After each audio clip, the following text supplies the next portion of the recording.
네, 미국을 대표하는 햄버거 브랜드 인앤아웃 버거. 이 캘리포니아에서는 뭐 다 아시고 타주에서는 좀 이제 없거나 경험을 못 해보셨거나 뭐 이런 분들이 계실 텐데 사실 캘리포니아가 본사긴 하지만 이게 또 워낙 유명해요. 그래서 사실은 한국에 있는 사람들도요, 이 LA 공항에만 내리면 인앤아웃 버거 데려가 달라고, 인앤아웃 버거 진짜 먹고 싶었다고, 뭐 미국에 와본 경험이 있는 그런 친구들, 그렇게 해서 한국에 있는 친구들도 인앤아웃 버거를 좋아할 정도로 그렇게 사실은 거의 뭐 글로벌 기업처럼 이렇게 돼버렸는데 사실은 그렇게 뭐 전 세계에 있는 그런 햄버거는 아니지만 여하튼 인앤아웃 버거는 뭐 다 잘 아시리라고 생각이 되는데요. 캘리포니아를 대표하는 이 인앤아웃 버거가 캘리포니아를 떠나겠다라고 밝혔습니다. 인앤아웃의 경영진은 갈수록 엄격해지는 캘리포니아 주정부의 규제와 또 악화 일로인 치안 문제, 노숙자 문제 등등등을 들어서 본사를 이전하겠다라고 밝혔습니다. 창업주의 손녀이자 현재 그 사장인 린시 스나이더, 올해 43살입니다.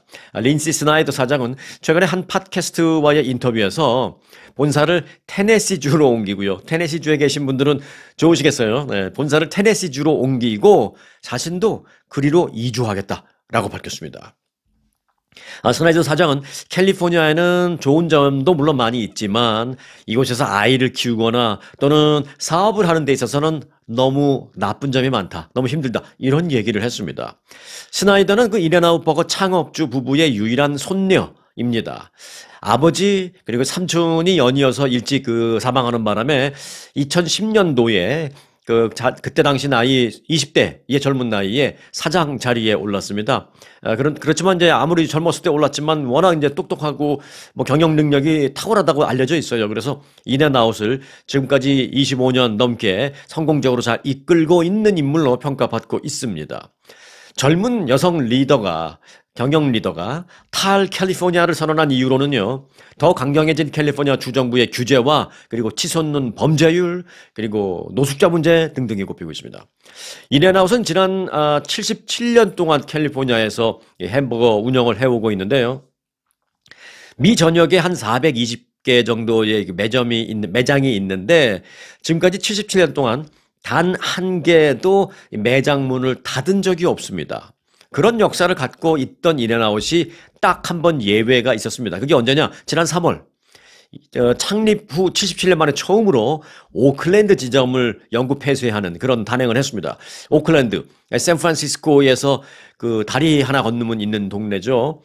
한 20, 30년만 전만 해도 거기 프로구단도 있고, 상당히 뭐 괜찮은 동네, 뭐 낭만적인 동네로 알려졌었습니다만은 요즘은 동네가 완전히 무슨 노숙자 타운, 범죄 타운으로 바뀌어가지고, 이 뭐 프로야구 구단도 다 뭐 도망갔잖아요.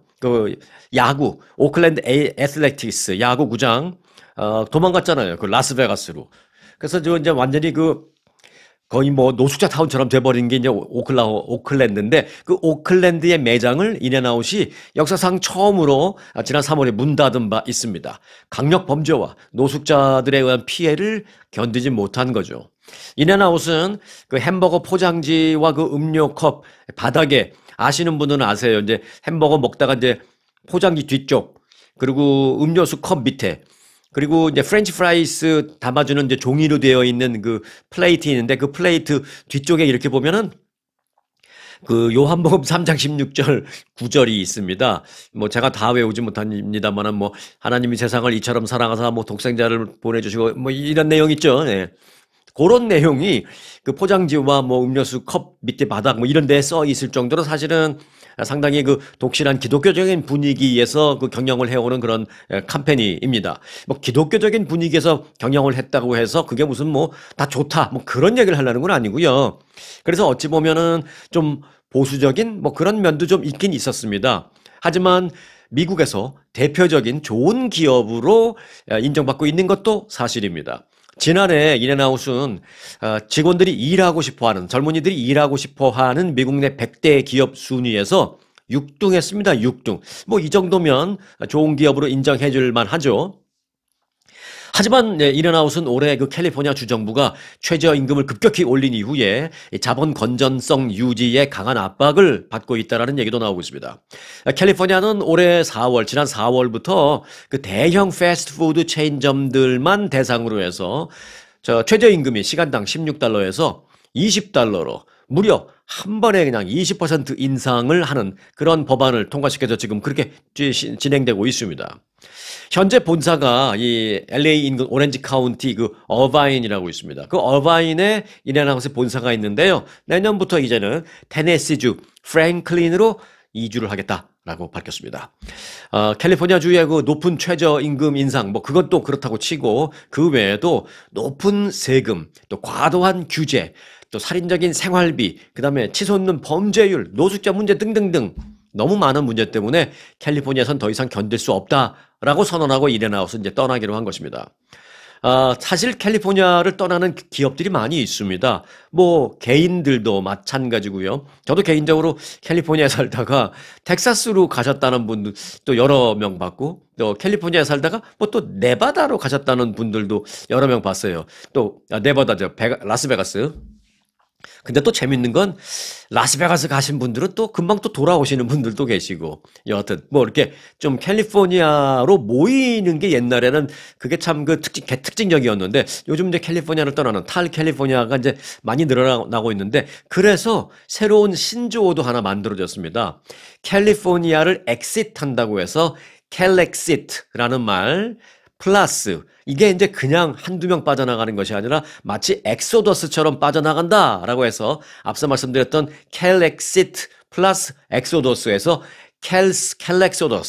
캘렉소더스라고 그렇게 뭐 얘기도 있습니다. 뭐 좀 쉬운 발음은 아니지만, 그러니까 뭐 캘리포니아를 떠난다, 캘렉시트 플러스 엑소더스처럼 떠난다, 캘렉소더스. 뭐 이런 신조어도 있습니다. 얼마나 이제 자꾸 떠나면 그래요. 자, 몇 가지 예를 좀 볼까요? 이제 대표적으로 이제 대기업들이 이제 눈에 띄는데, 테슬라, 오라클, 휴렛 패커드 같은 그 거대 IT 기업들은 이미 본사를 캘리포니아에서 텍사스 등지로 옮겼습니다. 그리고 최근에 그 도요타 자동차, 또 일본의 도요타 자동차 같은 그 북미 법인의 그 굴지의 제조업 강자, 이런 회사도 캘리포니아에서 등을 돌렸고요. 그리고 혼다도 LA 인근 토렌스라는 곳에 어마어마하게 큰 규모로 이제 본사를 갖고 있었는데, 이 혼다 본사도 정확한 제가 연도수는 기억 못 하겠습니다만은 2, 3년 전인가 3, 4년 전인가 캘리포니아를 떠났습니다.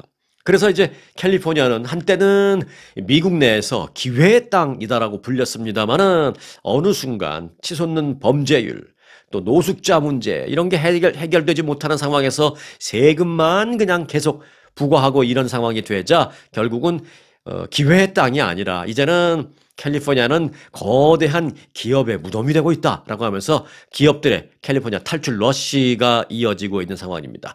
인앤아웃 버거가 본사를 테네시주로 옮긴다라는 그 뉴스를 보니까 이참에 좀 종합을 해볼까 하다 보니까 제가 생각했던 것보다도 훨씬 많은 기업들이 탈 캘리포니아를 했다라는 것을 알 수 있었습니다. 자, 메디케이드 예산이 이번에 대폭 삭감되죠. One Big Beautiful 법안에 의해서 지금 메디케이드 예산이 대폭 삭감되는데요. 그 때문에 참 그 어려운 사람들의 아주 치명적인 피해가 지금 예상되고 있다는 그 발표가 나왔는데, 이 메디케이드 서비스에 의존해서 삶의 질을 겨우겨우 유지해 오던 미국의 그 중증 장애인들, 그리고 중증 질병을 앓고 있는 노인들이 지금 공포에 떨고 있다고 합니다. 트럼프 행정부가 1조 달러 규모의 그 관련 예산 삭감을 추진함에 따라서 이제 그동안 장애인과 또 그 가족들에게 나름대로 마지막 버팀목이 돼 왔던 이 메디케이드 서비스가 기존의 수준을 유지하기가 어려워졌기 때문입니다. 메디케이드는 통상 이 저소득층을 위한 의료 서비스, 그 의료보험으로 알려져 있긴 합니다만은 꼭 저소득층뿐만이 아니라 다양한 소득계층의 장애인에게도 의료 서비스, 그리고 요양 서비스, 또 의료품 제공 서비스 등등을 제공합니다. 메디케이드는요, 또 방문 간호사 서비스, 방문 간호사에 대한 인건비도 메디케이드를 통해서 주거든요. 그런 비용도 지원하고 있었습니다. 그래서 특정 조건을 만족하는 어떤 그런 경우에는 이른바 웨이버라는 프로그램을 통해서 기존보다 더 훨씬 광범위한 서비스를 혜택받을 수 있었습니다. 자, 이런 지원이 없다면 장애인 본인이나 또는 가족 등 개인이 부담하기 어려운 그런 막대한 비용을 개인이 또는 뭐 한 가정이 고스란히 짊어져야 하는 그런 상황에 이제 처해진 것입니다. 뉴욕타임즈는 이와 관련해서 메디케이드의 지원을 받고 있는 여러 가지 사례를 조목조목 보도를 했는데요. 제가 뭐 그 사례를 다 말씀드리기는 뭐 시간 관계상 어렵고 뭐 한두 개만 좀 말씀드린다면 뉴욕타임즈에 소개된 사례 이런 게 있습니다. 우선 첫 번째, 유타주의 한 10살짜리 어린이 환자인데 이 희소병을 앓고 있는 환자입니다. 이 환자는 24시간 집중 돌봄이 필요합니다. 이 어린이는 인공 항문 주머니를 옆에 차고 있는데 그래서 하루에 수차례씩 이걸 교체해야 하고요. 체외로 노출되어 있는 장기 이걸 수시로 살펴봐야 하는 그런 정말 상상하기 어려운 그런 끔찍한 그런 고통을 받고 있는 장애를 갖고 있는 어린이입니다. 그래서 부모가 이제 직장에 다니는 부모가 돌보고 있긴 합니다만은 교대로, 엄마 아빠가 교대로. 그런데 뭐 어떻게 항상 그게 시간이 딱딱 맞지 않을 수도 있으니까 가끔 이제 간호사가 와서 돌봐주면 그나마 엄마 아빠가 이제 다른 일을 조금 더 볼 수 있는 그런 상황이 되는데 이게 이제 간호사가 오지 못하는 그런 상황이 되는 것이죠. 그러면 직장을 그만둬야 되는 상황도 발생하게 되는 것입니다. 그러니까 엎친 데 덮친 격, 어려움 속에 더 큰 어려움이 닥치는 어찌 보면 그 10살짜리 어린아이의 삶이 무너지는 또 어찌 보면 한 가정이 무너지는 그런 상황이 발생할 수도 있다라는 것입니다. 자, 뉴욕타임즈가 그 보도한 실내 뭐 하나만 더 말씀드려 볼게요. 이 미토콘드리아 질환으로 그 튜브로 영양을 공급받는 8살짜리 어린이 환자도 있는데요. 지금도 간호사가 이제 교대로 와서 이제 돌봐주는데 만일 그 간호사도 뭐 쉬어야 되잖아요. 그래서 뭐 휴가를 간다거나 그런 일이 발생하면 이 어린이는 학교도 가지 못하고 집에서 하루 종일 꼼짝 못하고 있어야 되는 그런 상황이 발생한다. 또 집에 혼자 놔둘 수가 없으니까 또 엄마나 아빠가 둘 중에 한 명 또 직장에 가지 못하고 집에 있어야 되는 그런 상황이 발생한다. 이런 식으로 해서 이제 결국은 이런 어려움을 받고 있는 가정이 무너질 수 있다라는 그런 내용을 뉴욕타임즈가 보도를 하는 것입니다. 그래서 뉴욕타임즈가 이들의 사례를 보도하면서 장애인 또는 장애 아동의 가족들이 메디케이드 예산을 어떤 방식으로든 삭감되는 상황을 맞게 된다면 정말 심각한 타격을 받을 것이다. 이렇게 우려하면서 보도를 했습니다. 그런데 그러면 이런 상황에 있는 사람들이 몇 명이나 되느냐? 이런 그 서비스를 현재 받고 있는 어린이들 미 전역에서 무려 450만 명에 달하고 있는 것으로 알려졌습니다. 자, 미국의 오렌지 주스 회사 조헤나 푸드라고 있습니다. 이 회사가 브라질에 50% 관세를 부과하겠다라고 발표한 트럼프 행정부를 상대로 소송을 제기했습니다.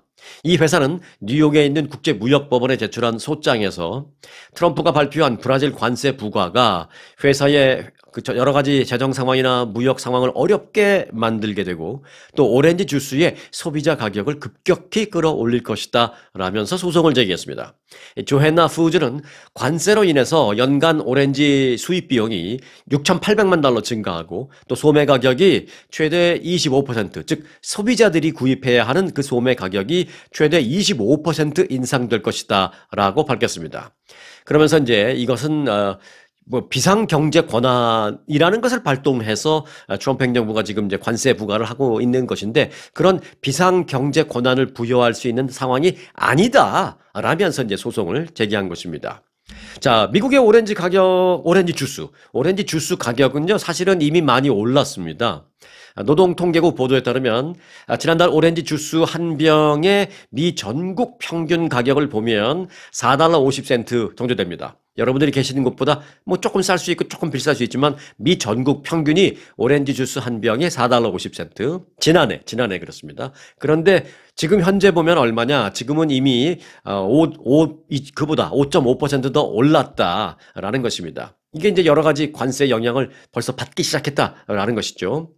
브라질은 세계 최대 오렌지 주스의 수출국입니다. 그런데 여기다가 이제 오렌지 관세를 때린다라는 것이죠. 미국에서 소비되는 오렌지 주스의 약 60%가 브라질산 오렌지 또는 브라질에서 오는 오렌지 농축액 을 이용해서 되는 거기 때문에 브라질에 대한 이 오렌지 관세 부과는 실질적으로 또는 상당히 빠른 시간 내에 미국의 그 소비자 가격 상승을 만들 수 있다라는 그 내용입니다. 자, 아마존이요. 얼마 전에 우리는 관세에도 불구하고 제품 가격을 올리지 않겠다 막 이렇게 떠들었거든요. 근데 참 세상에 믿을 데가 없습니다. 믿을 데가 없어요. 제품 가격을 올리지 않겠다라고 그렇게 떠들어댔던 그 아마존이 실제로는 그 저가 생필품 위주로 가격을 슬그머니 올린 것으로 나타났습니다. 이게 왜냐면 100불짜리가 어느 순간 120불이 되면은 금방 알아요, 소비자들이. 그런데 뭐 3불 50센트짜리가 3불 75가 되면 잘 모릅니다. 뭐 그래서 그걸 노린 건지 모르겠습니다만은 노린 점도 있고 또 하나는 이제 중국산 제품 위주로 하니까 뭐 일단 저가 상품들이 있었겠죠. 그래서 저가 생필품 위주로 가격을 이미 상당히 올린 것으로 밝혀졌습니다. 월스트리트저널은 아마존이 판매하는 저가 생필품 가운데 예를 들어서 탈취제라든지 뭐 단백질 쉐이크 등등을 비롯한 또 뭐 반려동물 용품 등등등 무려 한 2,500개 제품의 가격이 지난 1월 대비 현재 가격을 비교해 보니까 평균 5.2% 상승했다라고 보도했습니다. 이게 이제 물가 상승이 1년에 뭐 한 2.5, 뭐 2.8% 상승, 1년에 그렇다면 뭐 정상적인 것으로 우리가 받아들여질 수도 있지만 지난 1월 대비 지금 7월이니까 한 6개월도 채 안 됐잖아요. 근데 6개월도 채 안 된 이 상황에서 벌써 5.2%가 상승했다라는 것은 이거는 뭐 어찌 보면 평균치의 2배 이상 뭐 이렇게 말할 수 있는 것입니다. 경쟁사인 월마트가 같은 기간 동안에 그러면은 얼마나 제품을 올렸느냐 동일한 제품을 기준으로 봤을 때 요걸 보면은 좀 비교해 볼 수 있잖아요. 월마트를 비교해 보니까 월마트는 2% 채 오르지 않았습니다. 지난 6개월 동안 관세 얘기가 그렇게 나오고 했음에도 불구하고 똑같은 제품들을 위주로 봤을 때 월마트는 한 2% 정도 올랐는데 아마존은 5.2%가 올랐다라는 것입니다.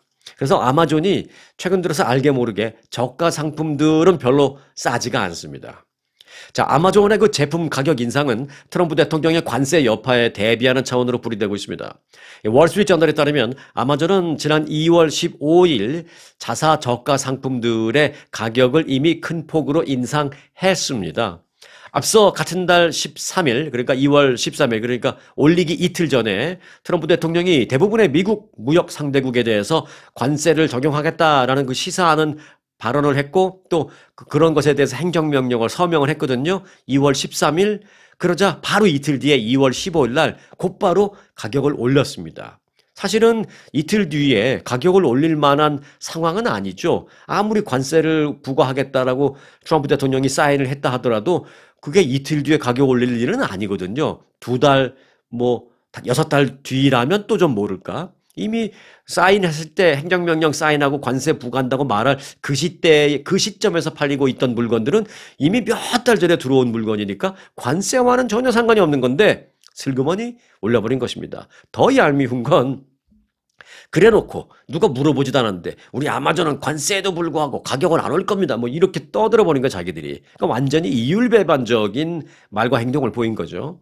자, 온라인 중심인 아마존의 사업 모델도 영향을 뭐 미친 것으로 보이고 있습니다. 왜냐하면 100% 온라인만 하니까 대신에 월마트는 온라인, 오프라인을 하니까 조금 서로 기댈 때가 있다 뭐 이런 겁니다. 전체 아마존 공급 업체 컨설턴트인 그 코리 토머스라는 사람은요, 이 배송 비용 때문에 마진이 거의 남지 않는 그 저가 상품군에서는 아마존이 수익을 내기 어려운 구조일 것이다. 그래서 슬그머니 가격을 올릴 수밖에 없었을 것이다. 뭐 이렇게 어찌 보면 이해할 수 있는 측면이 있다. 뭐 이런 얘기를 하고 있습니다. 반면에 그러면 월마트는 온라인 안 하느냐? 하죠. 월마트도. 그런데 월마트는 이 오프라인 매장에서 좀 고가 상품이 함께 같이 팔리고 있기 때문에 온라인에서 입는 손해, 뭐 꼭 손해가 아니어도 온라인에서 충족시켜주지 못하는 어떤 야박한 마진, 뭐 요런 걸 오프라인에서 월마트는 좀 충당할 수 있는 뭐 그런 기댈 때가 있다. 그게 이제 아마존과는 다르다. 아마존은 100% 온라인으로만 해야 되니까 뭐 그런 분석도 나오고 있습니다. 여하튼 아마존에서 판매되는 상품 가운데 3분의 1이 저가 제품입니다. 그런 만큼 이 수익성 보전을 위해서 아마존이 결국은 가격 인상을 안 하고는 못 견딜 것이다. 지금도 물론 좀 올라갔지만 앞으로 관세 영향이 본격적으로 진행이 되면 결국 아마존은 뭐 우리는 관세에도 가격 안 올릴 거예요. 말은 그렇게 했지만 안 올릴 수는 없을 것이다. 라는 게 전문가들의 분석입니다.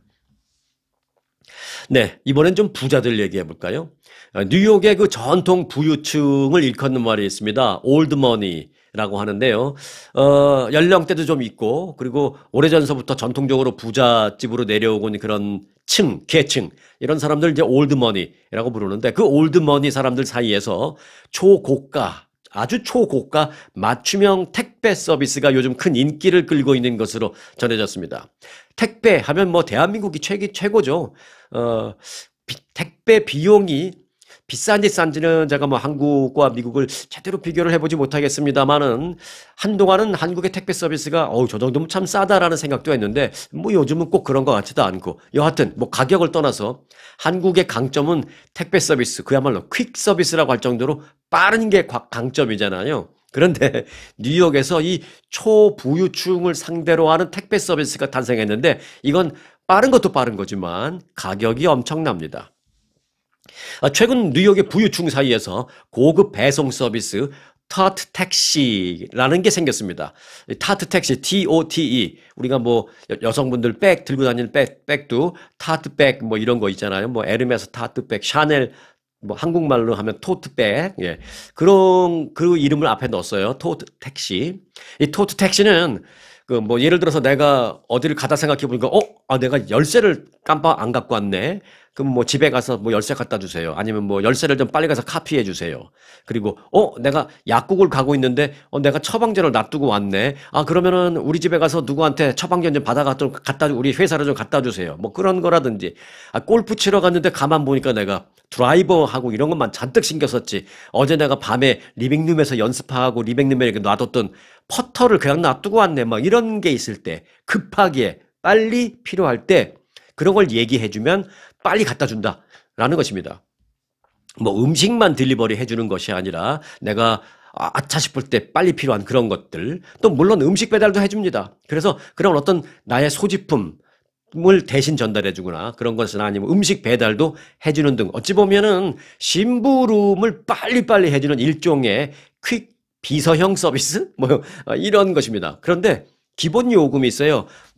뭐 퍼터 하나 집에 가서 퍼터 하나 사무실로 또는 내가 가고 있는 골프장으로 30분 뒤에 빨리 갖다 줘 퍼터. 뭐 퍼터 하나 갖다 주더라도 기본 요금이 있습니다. 기본 요금이 $275. 네. 아무리 가까운데라고 하더라도. 그래서 근데 갖다 주는 그 배송에 들어가는 그 차량은 머세디스 벤츠의 그 밴이 있습니다. 스프린터 밴이라고 보셨죠? 까만색으로 이렇게 머세디스 벤츠 마크 탁 붙인 거. 그 스프린터 밴을 통해서 딜리버리 해줍니다. 이게 어찌 보면 아마존 밴하고 좀 상징적으로 비교가 되게끔 그렇게 했는지 모르겠습니다만은. 실제로 이제 유명 몇 가지 케이스가 있는데요. 유명 빵집에, 그러니까 뉴욕의 어떤 유명 내가 참 좋아하는 빵집인데, 집에 가만히 있다가 그 빵집에서 그 가장 맛있는 크로아상 같은 걸 갑자기 먹고 싶어요. 근데 이제 이스트 햄프턴, 뉴욕에서 그 부자들 많이 사는 동네가 이제 이스트 햄프턴이라고 있잖아요. 이스트 햄프턴에 사는데 그 빵집까지 왔다 갔다 하려니까 귀찮기도 하고 시간도 걸리고, 크로아상 하나 먹으려고 그건 좀 싫고, 그런데 돈은 있고 빨리 먹고 싶고. 전화 거는 거죠. 유명 빵집의 크로아상을 그 뉴욕 도심에서 픽업해서 100마일 떨어져 있는 롱아일랜드 이스트 햄턴으로 갖다 달라 하는 겁니다. 그러면은 전화를 받고 한 3시간 만에 갖다 줍니다. 100마일이니까 뭐 가는 데만 해도 뭐 한 1시간 반, 2시간 트래픽이 있으면 정말 3시간 걸리겠죠. 그래서 3시간 만에 배송을 해줍니다. 그러면 얼마냐? 크로상은 뭐 몇 분 되지도 않지만 갖다 준 비용 $500. 네, 이래서 아주 초고가형 퀵 서비스, 이 토트 택시 서비스가 뉴욕에서 지금 유행하고 있다라는 것입니다. 뭐 뉴욕의 그 롱아일랜드 지역의 그 이스트 햄턴은 잘 아시다시피 대저택과 고급 별장 등이 그 밀집해 있는 어찌 보면 뉴욕 상류층의 대표적인 여름 휴양지다. 뭐 이렇게 말씀드리는 지역인데 그곳에서 그냥 누워가지고 전화 딱 하면 2-3시간 만에 크로상이면 크로상, 뭐 아이스크림이면 아이스크림 갖다 주는 거죠. 단 그거의 비용 플러스 $500을 더 줘야 됩니다. 휴가철을 맞아서 이 여름 별장으로 향하는 고객들을 위한 이삿짐 운반 서비스도 운영 중입니다. 뭐 완전히 이사 하는 것과는 별개로 여름 휴가를 가는데 뭐 한 달씩 거기서 있을 거니까 웬만한 평소에 내가 쓰던 것들이 다 필요할 거 아니에요. 부자들은 이제 침대도 내가 남이 쓰던 거 싫어. 침대도 내 침대 가져갈 거야. 이제 그러잖아요. 침대까지 다 나르는 거죠. 그래서 이제 가족 규모의 그 여름 휴가 이사 서비스를 해주는데 3인용 서비스는 뿌띠무브라고 한다. 뿌띠무브. 요거는 이제 대거 이사하는 거 아니니까 뭐 간소하다 뭐 그런 의미인가요? 그래서 3인용 서비스는 뿌띠무브라고 해서 요건 $900 받습니다. 그리고 5인용 서비스는 미니무브라고 해서 $1,725 받고 옮겨줍니다. 그리고 이제 6명 이상의 그 휴가 별장으로의 이주 서비스는 풀무브라고 해서 $2,500 받습니다. 뭐 비싸다면 비싸고 아니라면 아니겠습니다만 재밌는 것은 뭐 이 가격을 떠나서 미국에도 드디어 어찌 보면 약간 한국식 서비스가 정착하는 것 같은 느낌이 들어서 제가 여러분들에게 소개를 해드리는 거예요. 한국식 서비스에 빨리 해주는 퀵 서비스 기능에 플러스 호화 서비스 같은 걸 좀 가미해서 이런 걸 해주는 것 같다라는 생각이 들어서 한국의 여러 가지 지금 돌아가고 있는 그 사업 비즈니스 모델이 미국에서도 앞으로 계속 먹힐 수 있지 않을까? 뭐 이런 생각도 들어서 제가 이제 말씀을 드리는 것입니다. 이 토트 택시의 창립자인 데니얼 칸텔라라는 사람, 올해 35살밖에 안 됐습니다. 어릴 적에 무거운 짐을 들고 기차역을 뛰어 다니면서 느꼈던 부모님이 야 휴가 가자 여행 가자라고 할 때마다 그 무거운 걸 낑낑대고 다녔던, 그래서 이게 무슨 휴가가 이렇게 힘들어라고 생각했던 그때 어릴 적 기억이 나서 그런 것까지도 해결을 해야 진정한 휴가가 아닌가라는 생각이 들어서 비즈니스 아이디어를 냈다라고 말하고 있습니다. 그래서 단순히 물건을 옮기는 일이지만 사람들은 자기한테 가히 천재적인 비즈니스 발상이다라고 평가한다. 그렇게 말을 해주고 있다라고 말했습니다. 제가 봤을 때는 뭐 천재적인 아니고요. 이것이 과연 될지 안 될지를 모르겠지만 그렇게 시작했다라는 점에서 용기는 제가 인정해 주겠습니다. 뭐 가히 천재적은 아니고요. 왜? 한국만 봐도 이런 뭐 딜리버리 서비스 얼마나 발달했어요. 꼭 한국의 딜리버리 서비스만 이렇게 들여다봐도 아이디어는 얼마든지 나올 수 있는데 뭐 천재적인 것까지는 않고 그냥 용감하다. 뭐 이런 생각은 드는데 한국에 지금 이어지고 있는 여러 가지 비즈니스 모델, 이건 미국에서 맞을 만한 게 또 뭐가 있을까 한번 좀 보시기 바라겠습니다. 제가 봤을 때는 앞으로 시간이 갈수록 많이 있을 것 같아요. 이건 뭐 비즈니스 얘기는 아닙니다만은 하나 이제 뭐 조금 딴 얘기입니다만은 예를 들어서 한국에는 여름에 뭐 비 오면은 우산 쓰고 다니고요. 또 비가 안 오면 뭐예요? 햇빛이 쨍쨍 무덥잖아요. 그런데 한국에 계신 분들은 그렇게 햇빛이 쨍쨍 내리쬐는 날 양산들 다 쓰고 다니잖아요. 그래서 옛날에 그런 말이 있죠. 그 부모가 있는데 아들 둘이 있는데 큰 아들은 우산 장사, 작은 아들은 양산 장사. 그 비가 오면 큰 아들 우산 장사하는 큰 아들은 걱정 안 하는데 양산 장사하는 작은 아들은 걱정하고, 또 비가 걷히고 해가 쨍쨍 뜨면 큰 아들을 걱정하고, 뭐 이런 얘기가 우스갯소리 있을 정도로 이제 한국은 비 오면 우산, 해가 쨍쨍은 양산, 뭐 이게 있는데 미국에서는 누가 해 쨍쨍 뛴다고 해서 양산 쓰고 다니는 사람 거의 못 보셨죠? 예. 뭐 실제로 뭐 뉴욕이나 LA 대도시에도 거의 없습니다. 그런데 정말 어쩌다가 동양 뭐 아주머니나 할머니나 할아버님이 혹시 양산을 쓰고 간다고 하더라도 그걸 좀 이상하게 쳐다보는 뭐 그런 분위기인데, 요게 요즘 그렇지 않습니다.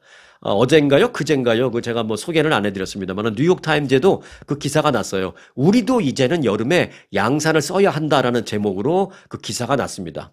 건강을 위해서도 또 피부암 발병을 예방하기 위해서도 더위를 피하기 위해서도 여러 가지 용도로 양산을 쓰는 게, 그 뜨거운 더운 날 양산을 쓰는 게 너무나도 현명한 방법이다라는 게 뉴욕타임즈에 어젠가 그젠가 났어요. 그러니까 한국은 진작 이미 하고 있잖아요.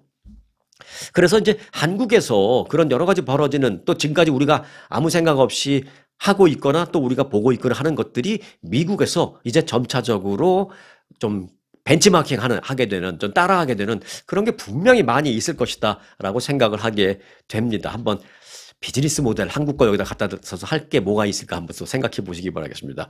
양산을 갖다 팔을까? 네, 텍사스나 캘리포니아나 이쪽에 애리조나 같은 데도 그렇게 햇빛 맨날 쨍쨍 뜨는데 양산. 근데 이제 한 가지 걱정되는 건 뭐냐면 걸어 다니는 사람이 없으니까, 그래서 걸어 다녀야 양산을 들고 하는데 다 차 타고 다니니까 이제 좀 그게 이제 문제인데, 걸어 다니는 그 사람들이 많은 푸트 트래픽이 많은 그런 도심지에 해가 쨍쨍 뜨는 날이 많은 동네 이럴 때는 양산 괜찮을 것 같습니다. 자, 미국 상공에서 민간 여객기와 핵무기 탑재가 가능한 그 전투기, 전략 폭격기, B-50이죠. 전략 폭격기. 이게 공중에서 충돌할 뻔한 일이 있었습니다. 정말 엄청난 참사로 이어질 뻔했는데 다행히 괜찮았어요. 지난 18일 늦은 오후에 노스다코타주의 이 마이넛 공항 상공에서 스카이웨스트 항공기 3788편과 미 공군 B-52 전략 폭격기가 서로 근접하게 가면서 공중 충돌할 뻔한 일이 있었습니다. 이날 미네아폴리스에서 출발한 이 여객기는 마이넛 공항에서 이제 착륙을 하기 직전이었습니다. 착륙을 시도하던 그 조종사는 갑자기 이제 착륙 허가 다 받았어요. 착륙한다고 하니까 뭐 몇 번 활주로로 착륙하라고 허가 다 받아서 그쪽으로 착륙하기 위해서 조금씩 고도를 낮추면서 내려가고 있는 거죠. 그래서 비행 항로를 이제 고도를 낮추면서 활주로로 가고 있는데 갑자기 어디선가 B-52 전략 폭격기가 자신의 그 항로 앞을 가로막고 지나가는 것을 발견한 겁니다. 이게 자칫하면 서로 부딪히는 거죠. 이에 급히 이 여객기는 어떤 판단을 내렸느냐? 착륙하지 않고 일단은 올라가야 되겠다 싶어서 다시 갑자기 그 기술을 올려서 이게 다시 위로 올라가기 시작합니다. 순간적으로 빨리 비행기의 궤도를 갑자기 급작스럽게 끌어올려서 가까스로 위로 올라가면서 충돌을 면했습니다. 스카이웨스트 항공 측은 관제탑으로부터 공항 접근 허가를 받았지만 항로에 갑자기 전투기가 보여서 착륙하지 않고 다시 이륙했다라고 밝혔습니다. 그러면서 조종사의 발빠른 판단이 수많은 사람을 살렸다라고 항공사 측은 말했습니다. 실제로 그렇게 휴 하고 이제 안전하게 위로 올라간 다음에 다시 돌아서 다시 안전한 걸 확인하고 이제 착륙을 하는 그런 과정. 근데 이제 한번 위로 갑자기 확 올라가면서 흔들리고 그랬을 거 아니에요. 그래서 그 아래서 막 비명 소리 지르고 어떻게 된 건지. 이제 착륙하기 위해서 다들 준비하고 있는데 갑자기 막 위로 올라가고 휘청거리고 그러니까 그 안에 있는 승객들이 얼마나 놀랐어요. 아비규환 상태죠. 그렇지만 이제 그 상황이 지나고 이제 착륙을 차분하게 하면서 조종사가 기내 안내 방송을 했습니다. 사실은 방금 전에 이런 일이 있어서 그걸 순간적으로 위험을 피하기 위해서 잠시 좀 그런 일이 있었다. 기차가 크게 요동쳤으니 양해 바라겠습니다. 이제 착륙할 테니 안심하시기 바라겠습니다. 기내 방송이 나오니까 그때서야 이제 승객들이 한 270명 정도 있었는데 승객들이 그때서야 와 그런 일이 있었구나. 나는 추락하는 줄 알았어요. 너무 놀랬잖아요. 막 하면서 이제 환호하면서 박수를 치면서 조종사에게 아주 극한 칭찬을 했다. 조종사에게 이제 찬사를 보냈다. 뭐 그런 뒷얘기가 있습니다. 결론적으로는 조종사가 찬사를 받았습니다만 정말 큰일 날 뻔한 그런 일이 있었다는 것입니다. 네, 암호화폐를 적극적으로 지지하고 있는 트럼프 대통령. 이 비트코인 등 암호화폐로 재산을 크게 불리면서 공직을 이용한 사익 추구라는 논란에 또다시 휩쓸렸습니다. 아니 뭐 맨날 나오는 얘기인데 뭐라고 하실 수 있지만 어제 관련된 그 보고서를 이제 신고하는 그런 게 있었거든요. 공직자들은 자기 재산 신고들을 하잖아요. 트럼프 가족이 소유하고 있는 트럼프 미디어 앤 테크놀로지 그룹 이라는 회사가 있습니다. 이 그룹이 어제 자사 보유 자산 가운데 약 20억 달러 이상이 비트코인 등 암호화폐 자산이다라고 공개를 했습니다. 트럼프 미디어는 회사 전체 유동자산 가운데 3분의 2는 비트코인으로 회사의 최대 주주인 트럼프 대통령이 이 보유 지분 가치의 상당 부분을 갖고 있는데 트럼프 전 대통령이 여기서 비트코인으로 갖고 있는 자산의 총 액수는 23억 달러다라고 공개를 했습니다. 이게 뭐 상당히 많이 갖고 있을 거야. 몇억 불은 될 거야. 몇십억 불은 될 거야. 근데 얘기로만 나오다가 이게 공식적으로 발표가 된 거죠. 무려 23억 달러어치의 비트코인, 암호화폐를 트럼프 대통령이 갖고 있는 겁니다.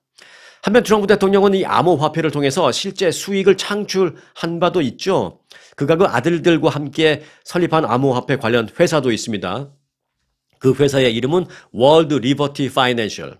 그 회사는 자체 암호화폐를 또 만들었습니다. 월드 리버티 파이낸셜 그 회사 이름으로 암호화폐를 만들었어요. 그래서 5억 5천만 달러의 매출을 올린 바 있고요. 또 트럼프 대통령이 취임하기 직전에 트럼프라는 이 밈 코인을 출시한 적이 있습니다. 그 밈코인은 출시 당시 1달러 미만이었습니다. 뭐 70센트인가 80센트인가 뭐 얼마 안 됐어요. 근데 트럼프 대통령이 취임하기 직전에 그렇게 출시를 했는데 요게 취임식을 겪고 하면서 한 달 만에 무려 75달러까지 올라갔습니다. 100배 이상 뛴 거죠. 100배 이상. 그래서 이제 논란을 일으킨 바 있습니다. 그런데 그렇게 100배 이상 그 돈을 번 그 밈코인이라는 건, 그 밈코인은 그러면 뭐냐? 비트코인의 일종이냐? 아닙니다. 비트코인은 그래도 나름대로 어떤 그 자산 가치를 최근에 들어선 상당히 인정받고 있는 그런 크립토 커런시입니다만은 밈코인은 아무것도 아닙니다. 그 실질 가치는 사실 없다고 보면 되고요. 어떤 투기성에 기반을 둔 어떤 유행을 그 이용으로 해서 어떤 유행하는 거를 계기로 해서 좀 돈 가치가 올라가는, 그리고 나서는 뭐 70달러, 80달러 됐다 하더라도 돌아서면 금방 뭐 10센트, 20센트로 떨어지는, 잠깐 반짝 유행할 때 그 값어치가 올라가고 마는, 그게 이제 밈 코인인데 거기서 이렇게 100배 이상 수익을 올리기도 했다라는 점. 근데 그래서 트럼프 대통령과 그 일가족에 대해서 이제 결국 공직자로서의 이해 충돌 얘기가 안 나올 수가 없겠죠. 자, 그와 관련해서 이제 트럼프 패밀리는 이렇게 말했습니다. 대통령의 자산은 현재 대통령 개인이 갖고 있는 게 아니라 도널드 트럼프 주니어, 그러니까 장남이죠. 큰아들 도널드 트럼프 주니어가 관리하는 그의 신탁에 있다. 그렇기 때문에 트럼프 대통령 개인적으로 이해충돌 그런 위법사항은 없다. 이렇게 말하고 있습니다. 근데 이제 대통령 그만두시면 결국 그게 트럼프 대통령 거 되는 거 아닌가요? 여하튼 지금 상황은 팩트는 그렇다라는 거기까지만 말씀드리겠습니다. 자, 독일이요. 러시아 공습 가능성에 대비해서 냉전 후에 대거 클로즈했던 그 지하 벙커를 다시 복원하는 방안을 추진하고 있다라고 합니다. 독일이 왜 이런 움직임을 벌일까? 독일 하면 생각나는 게 2차 대전, 1차 대전 막 이런 게 생각나는데, 물론 지금이 뭐 지금 독일이 그런 나라라는 얘기는 아닙니다만은. 자, 월스트리트저널에 따르면 독일은 비교적 좀 저렴한 비용으로 빠르게 대피소로 만들 수 있는, 어찌 보면 개조할 수 있는 공공 공간 리스트를 지금 쫙 작성 중이라고 합니다. 왜 그런 걸 작성하느냐? 러시아 때문입니다. 러시아가 우크라이나 이제 침범해서 전쟁 벌이고 있잖아요. 가만히 생각해 보면 러시아가 결국은 이제 유럽 쪽으로 진출하기 위해서 우리 유럽 각국 여러 나라들도 위험하지 않을까라는 생각 때문에 안 되겠다. 우리가 국방력을 갖추는 건 갖추는 거지만 대피소도 좀 만들어야 되겠다. 우리가 그동안 너무 소홀했다. 이런 부분에 대해서는 이 생각을 독일 정부가 하는 겁니다. 시범 사업으로 우선 내년 말까지 100만 명이 대피할 수 있는 벙커를 확보하겠다라는 목표도 정부가 발표했습니다. 제2차 세계대전 이후에 독일에 남은 방공호는 아직 그대로 거의 다 있다고 합니다. 뭐 완전히 뭐 이끼가 끼고 지저분한 상태에 있겠습니다만은, 하지만 또 일부 그 당시에 쓰던 방공호는 최근에는 얼마 전에는 뭐 미술관으로 개조된 것도 있고, 뭐 호텔로 바뀐 것도 있고, 뭐 고급 주택으로 탈바꿈한 것도 있는데, 이제 이걸 다시 대피소로 재복구시키겠다라는 정부의 발표가 있었던 것입니다. 호텔로 바꿨어? 호텔은 무슨 호텔? 지금 방공호를 새롭게 우리가 지려면 호텔 하나 짓는 것보다 훨씬 더 많은 돈이 드니까 호텔 딴 데다가 짓는 거 우리가 지원금 줄 테니까 딴 데다 짓고 호텔 다 부시고 방공호로 다시 하자. 지금 이런 마인드죠. 대형 벙커의 경우에는 그런데 이제 문제도 있습니다. 왜냐면 누가 봐도 벙커, 누가 봐도 사람들 숨어 있는 벙커잖아요. 그래서 어찌 보면 뭐 그런 일이 있어서는 안 되겠습니다만은 전시에 오히려 집중 타격이 될 수 있는 그런 뭐 단점도 있습니다. 하지만 독일은 뭐 그렇다 하더라도 시민들이 대피할 수 있는 100만 명, 50만 명, 10만 명 이렇게 대피할 수 있는 초대형 벙커가 우린 너무 없다. 그래서 그걸 만들어야 되겠다라는 결심을 했다라는 것입니다. 최근에는요, 독일 사람들 중에 개인적으로 지하 벙커를 크게 만들어서 개인 대피 시설로 쓰겠다라고 지금 만들고 있는 그런 사람들도 있다라고 합니다. 그게 다 러시아 때문입니다. 독일은 2029년까지 국방 예산을 지금보다 약 2배로 늘리고 전쟁에 대비하는 국가가 되겠다라고 얼마 전에 선언을 하기도 했습니다. 자, 2차 대전을 일으켰던 국가 독일이 이제는 러시아가 걱정이 돼서 방공호와 대피시설을 대거 짓겠다라고 나서고 있는 그런 상황입니다. 자, 미국에서요, 예배 중에 헌금을 걷잖아요. 그런데 우리가 팬데믹 전에는 뭐 거의 대부분이, 그리고 이제 전통적인 한국의 교회가 설교 끝나고 이제 찬송가 부를 때 이제 헌금통이 쭉 돌죠. 헌금위원, 그래갖고 이제 헌금위원인 앞에 나서 헌금통을 목사님한테 받아다가 이제 쭉 돌리고 이제 그렇습니다. 네. 그렇게 예배 중에 헌금을 걷는 방식이 지금 이제 팬데믹 이후에 시대에 따라서 많이 다양해졌지만 요즘은 더 좀 다양해졌다는 것입니다. 그런데 그럼에도 불구하고 여전히 대부분의 계신 교회에서는 그 전통적인 헌금 바구니를 아직도 많이 사용하는 것으로 나타났습니다. 기독교 여론조사기관 라이프웨이 리서치가 1045개 교회를 대상으로 실시한 조사에 따르면 응답자의 약 74%가 예배 시간에 이렇게 헌금 바구니 돌려서 직접 헌금을 걷고 있다. 이렇게 답변을 했습니다. 아직까지도 이제 전통적인 방식을 하는 거죠. 또한 출입구에 헌금함을 비치해서 예배당에 들어가거나 또는 예배 끝나고 나올 때 이렇게 개인적으로 헌금을 할 수 있도록 한 교회도 요즘은 있다. 하지만 20%가 넘지 않고 있다라는 얘기입니다. 아무래도 이제 전통적인 게 그대로 아직은 좀 더 팬데믹 때는 전통적인 게 거의 없어졌죠. 그런데 팬데믹 후에 조금씩 전통적인 헌금 걷는 방식이 많이 늘어나서 지금 74%까지 그렇다는 것입니다. 요즘 근데 이제 돈을 보내는 방법도 다양해졌죠. 뭐 벤모로 보내기도 하고요. 뭐 젤로 보낼 수도 있고 한데 이 하나님한테 바치는 헌금이라는 것을 벤모나 젤로 보내는 것은 지금 뭐 1세대 우리한테는 좀 아직은 뭔가 불편하고 좀 어색하고 그런가요? 네. 뭐 그런 분들이 좀 아직은 많이 있는 것 같습니다. 그래서 다시 전통적인 헌금 방식이 좀 퍼센테이지로 올라오고 있다. 네, 그런 얘기였습니다. 자, 끝 소식입니다. 제로 콜라. 이제 설탕이 들어가지 않았다라는 것이죠. 제로 콜라 등 소위 무설탕 음료에 많이 쓰이는 인공 감미료 에리스리톨이라고 있습니다. 에리스리톨이 뇌혈관에 악영향을 미쳐서 뇌졸중 위험성을 키울 수 있다라는 연구 결과가 발표됐습니다. 콜로라도 대학 연구팀은 에리스리톨의 뇌혈관 세포 변화 효과를 분석한 결과 뇌졸중 발병 가능성을 높일 수 있다라는 결론에 도달했다라고 밝혔습니다. 연구진은 혈뇌 장벽, 머릿속에 있는 그 혈내 장벽 세포를 에리스리톨이 함유된 청량 음료 섭취 후에 일반적으로 나타나는 수준의 어떤 변화를 변화를 한번 체크업 해본 거냐, 분석해 본 것입니다. 에리스리톨이 혈뇌 장벽에 들어갔을 때의 이 변화, 또 그렇지 않았을 때 정상적인 상태에서의 혈내 장벽의 변화 이런 걸 본 건데 그 결과 세포 손상의 연쇄 반응, 그러니까 에리스리톨이라는 소위 인공 감미료가 들어갔을 때 세포 손상이 보였다라는 것입니다. 그래서 이로 인해서 뇌가 혈전에 훨씬 더 취약해질 수 있는 그런 상황을 보여줬다라는 것입니다.